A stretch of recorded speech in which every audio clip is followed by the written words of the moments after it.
Mickey மவுஸை own பண்ணுற அந்த studio, அதோட பேர் நான் சொல்ல முடியாது. அது அண்ட் அதர் மூவி ஸ்டூடியோஸ்லாம் நீங்கள் பார்த்தீங்க அப்படின்னா பேட்டன்ஸ் அண்ட் காப்பிரைட்ஸ் ரொம்ப நாளைக்கு கிடையாது. நீங்கள் வந்து பேட்டன்ட் பண்ணுறீங்க அப்படின்னா ஒரு 20-30 வருஷத்துக்கு இருக்கும். அதுக்கப்புறம் ரெனியூ பண்ணிகிட்டே இருக்கணும்.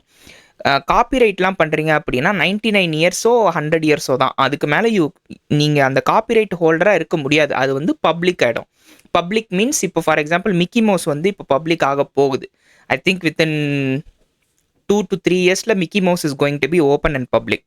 விச் மீன்ஸ் மிக்கி மவுஸ் ஒரு அந்த கேரக்டரை இஷ்டத்துக்கு இப்போ இங்கே வந்து நான் அந்த அந்த அந்த மிக்கி மவுஸ் இதை வந்து இங்கே போட்டுட்டு நான் இங்கே இருக்கலாம்.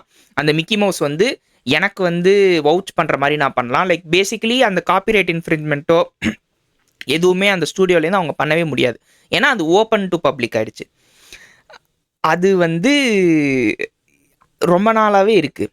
ஆனால் இதுக்கு வந்து ஒரு லூப் ஹோல் வந்து கண்டுபிடிச்சிருக்காங்க கார்ப்பரேட் கம்பெனிஸ். என்ன பண்ணுவாங்க அப்படின்னா, நீங்கள் நல்லா யோசிச்சு பார்த்துருந்தீங்கன்னா சூப்பர்மேன் அப்படின்னு சொல்லிட்டு ஒரு கேரக்டர் இருக்குது, ஸ்னோ ஒயிட் இருக்குது, சிண்ட்ரெல்லா இருக்குது, ரப்பன்சல் இருக்குது. இதெல்லாம் திரும்ப திரும்ப திரும்ப திரும்ப பியூட்டி அண்ட் த பீஸ்ட் எல்லாத்தையும் திரும்ப திரும்ப திரும்ப திரும்ப அவங்க வந்து புதுசு புதுசாக எடுத்து ரிலீஸ் பண்ணிகிட்டே இருக்காங்க. இதெல்லாம் ஏன்னு பார்த்தீங்க அப்படின்னா அவங்களோட காப்பிரைட் ப்ராப்பர்ட்டியும் இன்டெலெக்சுவல் ப்ராப்பர்ட்டியும் எக்ஸ்டெண்ட் பண்ணுறதுக்கு.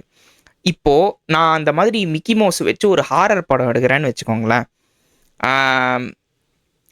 அவங்க வந்து இல்லை நீ ஏன் மிக்கி மவுஸை நீ வந்து இது பண்ணிட்ட, அதாவது அது ஓப்பன் ஆயிடுச்சு.